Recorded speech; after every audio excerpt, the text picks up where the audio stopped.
કાલ શહેર બાજુ જવાના છો? નહીં, કેમ? તો ધક્કો ખાવો જોઈએ મને મૂકવા. આવશો ને? હું લાવવું છે તારે? કીધું તો ખરા મને મૂકવા. હવે આટલા વર્ષમાં કોઈ દી એકલી ક્યાંય ગઈ નથી એટલે મૂકવા તો આવી પડશે. મૂકવા? ક્યાં જવું છે તારે? બીજે તો ક્યાં જાય? મારા બાપાના ઘરે જવું છે. કા? બસ હવે ધરાઈ ગઈ છું. આ ખોટો દેખાવ મારાથી નહીં થાય. એની કરતાં સારું કે બાપના ઘરે ગામની દાડીઓ કરીને રહેવાય. આવી ખોટી વાતો કરીમાં હશે કંઈક ન્યા. તમને શું લાગે છે હું આ બધું અમથું બોલું છું ને? આ કાંઈ નથી. પણ અહીંયા હવે કાંઈ નથી. આ દેખાવ કરવામાં આ ખોડું હવે નમી જાય છે. એનો માન મોભો ને મર્યાદા છે ને હવે ડૂબતા દેખાય છે મને. કોની વાત કરે છે ને હું કામ આવી વાત કરે છે આડી અવળી? મને તો એ નથી સમજાતું. તમને નથી ખબર કે હું કામ આવું બોલું છું?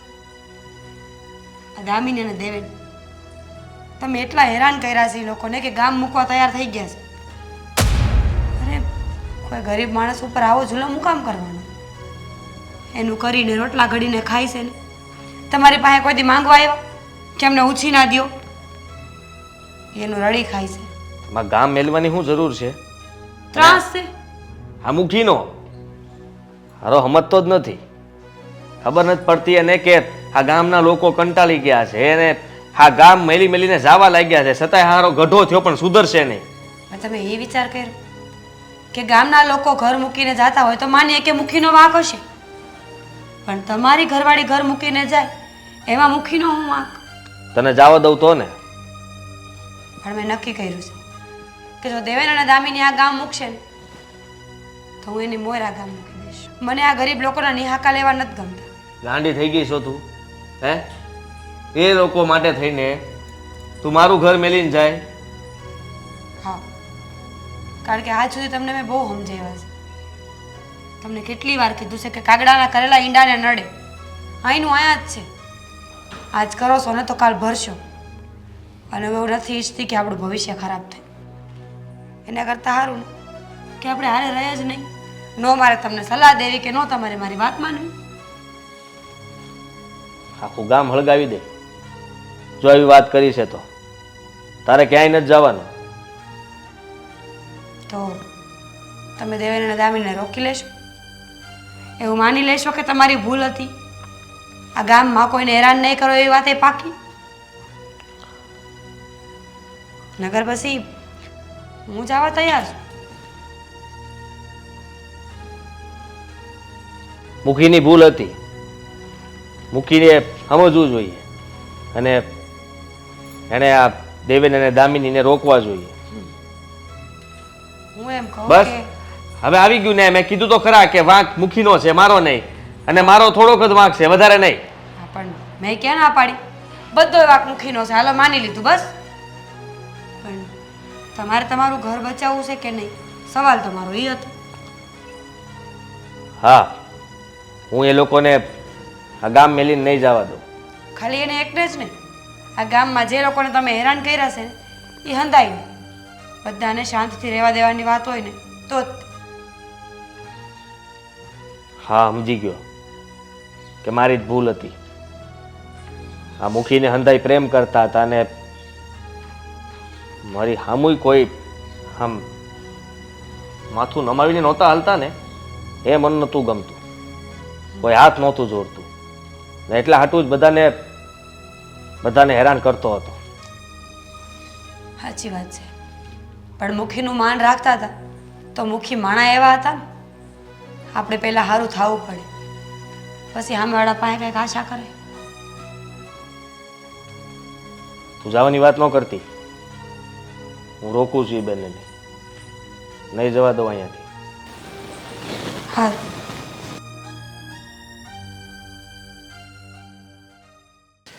મારા અને સરપંચના હિસાબે આખી ગામની પ્રજા દુઃખી થાય છે, પણ આળા મારો દીકરો આ સરપંચ સમજતો નથી.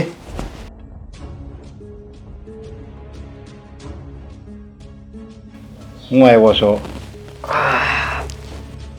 મુખી બેહવાનું પણ નહીં કયો કે હું બેહવા કહેવાને લાયક માણા હોય ને એને કહેવાનું હોય, પણ તારા મનથી વિચાર કર, તું લાયક છો. બિલકુલ નહીં. હા બસ મને ખબર છે તું બાંધવા જ આવ્યો છો, પણ આજ તો ભલે થઈ જાય. તો આજ ભલે થઈ જાય, એમ પણ હું નકટો માણસ છું ને. હા, છતાંય તમને એક વાત કેવી હતી જો કે હવે મૂકી દો આ ગુસ્સો તમારો. હું એ જ કહું છું, આ તું જે મજૂર લઈ જવાનો ને એ મારી વાડી આવો ને તમે જ્યાં મુખીને વાડીએ જાતા નહીં ને એ બધા કહેવાના જે તારે જે આ દબાણથી ધમકી તું કહેશો ને એ બધું બંધ કર, નકર મારી જેવો કોઈ ભૂંડો નથી. એમ હજી આ ધમકીઓ દઈપા કરશો? હા, ધમકીઓ ખાલી હવે ધમકી નહીં, હવે તો છે ને પરબારું પરિણામ જ આવશે. મુખી એ તો હું તમને કહી શકું કે હું તે છે ને હવે પરિણામ જ આપવા આવ્યો છું. એમ? હા, તો ભલે થઈ જાય. કોના બાવડામાં જોર છે અને કોના બાવડા નબળા છે. આ ઉંમર થઈ ગઈ તમારી, પણ હજી આમ અકડ ના ગઈ. હે, જરાય ઢીલા નથી પડતા. જો હું છે ને માનસિક રીતે છે ને જમાનાનો ખાધેલ માણસ છું, એટલે મને આ ગામવાળાના દુઃખ છે ને દેખાય છે, પણ તું જવાન્યો છો, તને એ બધી ખબર નહીં પડે, કારણ કે તને તો પરબારું તારા બાપ દાદાનું જ મળ્યું છે ને. હવે તારા બાપ દાદા ખીમા હતા ક્યાં અને તું ક્યાં, એ તો જરીક વિચાર કર. એનું નામ હું કામ તું આ ધૂળમાં મેળવે છો? ઓકે, ખાલી મને એટલું કહો ને, આ તમને જો માનથી બોલાવું છું, તુકારો નથી કરતો. આજે તમારી પાસે એવી કઈ જડીબુટી છે આ જેનાથી હંધાય ગામને, આ ગામના બધા લોકોને તમારી તરફ કરી લીધા છે? એવું તમે હું પાઈ દીધું છે બધાને કે ખાલી તમારું જ નામ લે છે, તમારી વાહ વાહ થાય છે? જો ગમે એ વસ્તુ તમે આપો ને એ જ તમને પાછી મળે, આ દુનિયાનો નિયમ છે. જો તમે કોકને ધૂળ આપો ને તો એ આપણને ધૂળ જ આપે, કોકને પૈસા આપો ને ઉશીના પૈસા આલે આ પૈસા તો એ આપણને પૈસા જ આપે, કોકને નફરત આપો ને નફરત, મોઢું બગાડીને વાત કરો ને તો એ સામે છે ને આપણે યારે મોઢું બગાડીને જ વાત કરે. એટલે યાદ રાખજે, જેને તમે પ્રેમ આપો એ તમને સામે પ્રેમ જ આપશે. બસ પ્રેમ આપો અને પ્રેમ લ્યો. હું બસ બધાને માન આપું છું, બધા મને માન આપે છે, બધાને પ્રેમથી બોલાવું છું, બધા મને પ્રેમથી બોલાવે છે. બસ આ જ દુનિયાનો નિયમ છે, આ જ જીવન જીવવાની સાચી રીત છે. મારા દીકરા તું સમજ, પ્રેમથી બધારે વાત મેળ કરવા અને નમ્રતા રાખ, ડોકું નમાવીને વાત કર. આ ડોકું છે ને આમ ઊંચું કરવામાં છે ને બધું બાપ દાદાનું વેસાઈ જાહે. સમજી ગયો. હા, માફ કરજો, આ ડોકું નમાવીને માફી માગું જ તમારી. આ બધા તારા નાટક છે એ બધી મને ખબર છે, પણ હું છે ને તને બરાબરનું ઓળખી ગયો છું. આમાંય તારું કાંઈક કૌભાંડ હશે. નથી કરતો નાટક કે નથી રમતો રમત. હાસી વાત કરવા આવ્યો તો માણા માનતો નથી. લે મુખી બાપા, હું તમને એમ કહું છું કે માનું છું કે મારા લીધે તમારો કઈ વાંક નહીં હોય, પણ મારી જીદના કારણે આ તમારા ભાગ્યા દાડિયાને બધાને મેં હેરાન કર્યા, તમારી વાડીમાં ન આવવા દીધા. એના સિવાય ગામના કેટલા લોકોને મેં તમારા વિરુદ્ધ ભડકાવ્યા, તમારી યારે ઘરમાં ઝઘડાઓ કરે એ માટે કેટલાને મોકલ્યા. આ હંધાય ભવાડા મેં જ કર્યા છે, પણ હવે એવું ક્યારેય નહીં થાય. મેં જે કંઈ પણ કર્યું હોય એના બદલ મને માફ કરજો.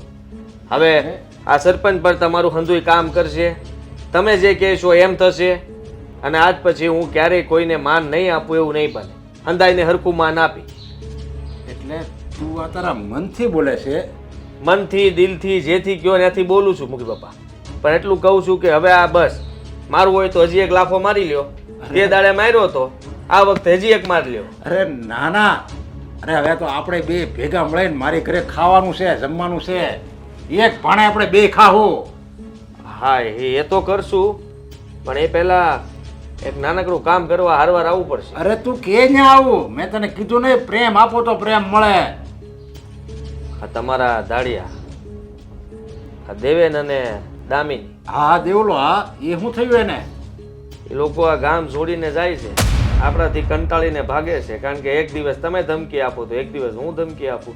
અરે આપણા ત્રાસથી એ બંને માણા એના બા હંધાઈ કંટાળી ગયા છે અને આખું ગામ મેલીને અને વાવડ મેળ્યા છે, આખું ગામ મેલીને વહી જવાના છે.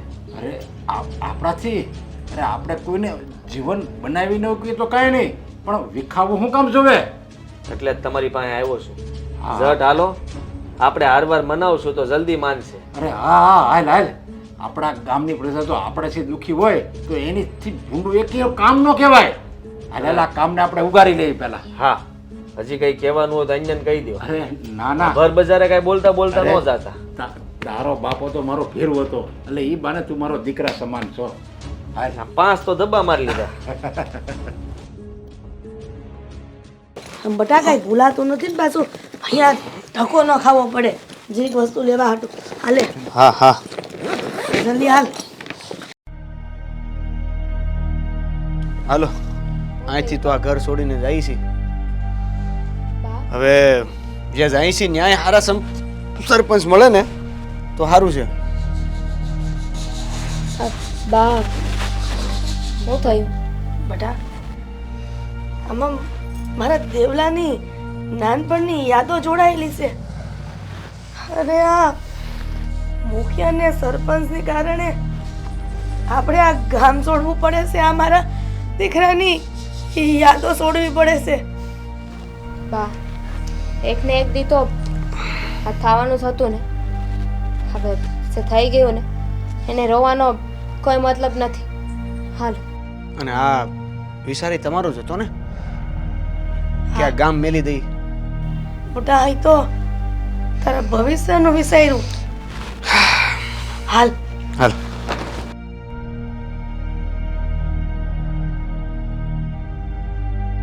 અરે તમે તમે હા તમે હું ગામ મૂકીને જાવ છો? હા, ગામ મૂકીને જાય ને મૂકી. હા, તમને લોકોને નિરાત ને બેયને આ તમારા બેયના કારણે મારો નાનકડો પરિવાર પીસાય છે. તો હું જોયા કરવું મારે? અરે ના ના ના ના, અમારા લીધે જો તમે ગામ મૂકીને જાઓ ને તો એમાં અમારી આબરૂ ઘટે અને અમારા હિસાબે નહીં નહીં. અરે અમારા હિસાબે તો કોઈ ભૂખ્યાને અમારે રોટલો આપી એવું અમારા મનમાં આવવું જોઈએ. એને બદલે તમે તો હવે અમે તો તમને રોટલા વિહોણા કરવી છે. અરે પણ અરે જો તમે એવું નહીં કરતા. તમે જો ગામ મૂકીને જાઓ ને તો અમે પાપમાં પડીશું. તમારા પાપમાં પડવા માટે અમે હું અમારા પેટ ભરવાનું છોડી દઈ? અને તમારા એકના કારણે નહીં મૂકી બાપા. હા, સરપંચના લીધે પણ તમારા બંને વચ્ચે જે વેર છે ને એમાં અમે પૈસા આપીશું. માનું છું કે તમે લોકો બહુ હેરાન થયા અને તકલીફ પણ બહુ પડી, પણ આ કઈ રસ્તો થોડો થયો કે તમે ગામ મેલીને વયા જાઓ. જો રસ્તો તો તમે નથી કર્યો. આ સરપંચ અને મુખી તમે બે અમારા ગામના મોભી કહેવાઓ. તમે બે પોતાની જીદ નથી છોડતા. આના ખેતરે કામ કરવા જાય તો તમે રોકો છો અને તમારી ત્યાં જાય તો આ પૈસાની ધમકી આપે છે, ઘર છોડવાની વાત કરે છે. તો હવે ઘર છોડી રહ્યા છીએ, હવે તમને શું તકલીફ છે? અમે જઈ રહ્યા છીએ ને. સાચી વાત છે. કોઈ બેઇજ્જત કરીને ગામની બહાર કાઢે ને એની કરતાં તો સારું છે કે અમે અમારી સાથે જ જતા રહીએ. માન પાનથી તો જઈ શકશું, ઇજ્જત આબરૂ તો રહે અમારી. હા, તમારા વેરમાં અમે અમારા ઘરના રોટલા તો ન બંધ કરી શકીએ ને. તમે બને તો સમજવાથી રહ્યા. અને હું કામ હવે તમે અમને રોકો છો? હા, હું કામ એવું કહો છો કે અમારે અહીં રહેવું જોઈએ? thì તમે વધારે હેરાન કરો અમને. એટલે કેટલા દાડાથી ખબર છે તમને? કેટલા દાડાથી અમે દાડિયા નથી ગયા. કેમ? કારણ કે તમે બંને નથી જવા દેતા, નથી કામ કરવા દેતા. ખાશું હું અમે? અને જો આમ જ તમારો બેના આ દુશ્મનાવટના ચક્કરમાં અમે રહેશું ને તો અમે ભૂખા મરી જાવું. એની કરતાં તો અમે ગામ જ બદલી નાખવી ને. ના ના, આ કોઈ રસ્તો ના થયો. જુઓ, હું તમારા હંધાઈની માફી માંગવા આવ્યો છું. મને માફ કરી દેજો. અટાણ લગીન મેં તમને બહુ હેરાન કર્યા, ધમકીઓ આપી અને મારી ધમકીથી બીને તમે લોકો કામ પણ નહોતા કરી શકતા. સરપંચ, તમે અટાણે વયા જાઓ. આ તમારા મોટા માણાના આવા સ્વભાવ હોય થોડા દી માફી માંગશો પછી પાછા હતા ને એવા પાછો અમારે એ નહીં દિવસ જોવાના. સાચી વાત છે. કોને ખબર છે તમે આ નવું કાવતરું કરતા હોય તોય? કોઈ ખાવતરું નથી કરતો, પણ એટલું કહીશ ભઈલા કે તારા જેટલા દિવસો પડ્યા છે ને એ હંધી દાડી હું આપીશ. તારે જે નુકસાન થયું છે એ હું ભોગવીશ. કાંઈ જરૂર નથી. તમે નુકસાન ભોગવશો તો મુખી બાપા પાસે અમને જ બોલશે ને. અરે તમે મને આ ગામનો મુખી ગણો છો. મુખીનો મતલબ મોભીનો મતલબ એનો આ ગામનો બાપ. અને આ ગામની પ્રજા જો મારા હિસાબે દુઃખી થાય તો તમે મારા સંતાન કહેવો. અને જો તમે મારા હિસાબે આ ગામ છોડીને ભાગવું પડે એની કરતાં બીજી ખરાબ વાત કઈ કહેવાય અમારા માટે? અમારા બંને વચ્ચે સમાધાન થઈ ગયું છે. મેં મુખી બાપાની માફી માંગી લીધી છે ને આ ગામમાં ક્યારેય કંઈ ઝઘડો નહીં થાય. અને અમે બંને ક્યારેય કોઈ દિવસ ઝઘડો નહીં કરીએ અને કોઈ યારે ખરાબ વર્તન પણ નહીં કરીએ. મેં નક્કી કર્યું છે જેટલું મુખી બાપા ગામનું ધ્યાન રાખે છે એટલું એક સરપંચ તરીકે મારે ધ્યાન રાખવું જોઈએ. આ તમારા ઘરમાં કંઈ પણ ખામી હોય, કંઈ પણ જરૂરિયાત હોય, કંઈ દુઃખ હોય તો તમે મને પણ આવીને કહી શકો છો. હું જરૂર તમારી મદદ કરીશ. માફ કરજો, પણ તમને હું આ ગામ છોડીને જવા નહીં દઉં. થેલો અંદર મૂકો. હા, હવે તમારે આયા જ રહેવાનું છે. આભાર તમારો. ઓકે બાપા, સરપંચજી, આ તમારો જેટલો આભાર માનો ને એટલો ઓછો છે. તમે અમારા પર આટલો ઉપકાર કર્યો ને એટલું ઘણું છે. અરે ઉપકાર તો તમે અમારા ઉપર કરો છો આ ગામમાં રહીને. અરે તમે જોશો ને તો આ ગામ રૂડું લાગશે. બાકી હારી પ્રજા વગેરેનું ગામ ગમે એટલું સારું હોય ને તો એ રૂડું નથી લાગતું. હારા માણસોની અવસ્થા હોય ને તો જ એ ગામની શોભા વધારે છે. હાલો અમે જ આવી છીએ. મૂકી દો અંદર. હો, કાઢતા નહીં હવે બહાર ક્યારેય. આવું ક્યારેય વિચારતા નહીં કે ગામ મેલીને જવાનું છે. હા, અને કાલ સવારે મારી વાડીએ આવી જજો. જો પાછું મસ્તી કરું છું ભાઈ. મારા બાપ ઘરે જ્યાં કામે જવું હોય ત્યાં જાજે. પેલા આમનું પતાવ હોય તો એમનું પતાવજે, બીજા કોઈનું પહેલા એ તારું જ બતાવશે. અત્યારે લગી તું મારી વાત સાંભળો. તમે બે પાછા મીટિંગ કરી લ્યો અને નક્કી કરી લ્યો શું કરવાનું છે. રસ્તામાં નક્કી કરી લઈએ કે તમારે ત્યાં આવશે કે મારે ત્યાં આવશે. તમારે જ્યાં જવું હોય ત્યાં બસ તમારે છૂટી લ્યો. હવે જો મમ્મી, પાછા આપણે આપણા બાળપણના મકાનમાં જ રહેવાનું છે. ભગવાને આપણી સામું જોયું. કેમ છો મિત્ર? હું છું આદિત્ય ગોંડલિયા અને હું મીરા આહિર. અમારા આવા અવનવા વિડીયો જોવા માટે આજે જ અમારી ચેનલ એટલે કે ડીકે ડિજિટલ એને લાઈક કરો, શેર કરો, સબસ્ક્રાઇબ કરો અને બેલ આઇકોન દબાવવાનું બિલકુલ નહીં ભૂલતા. Thank you.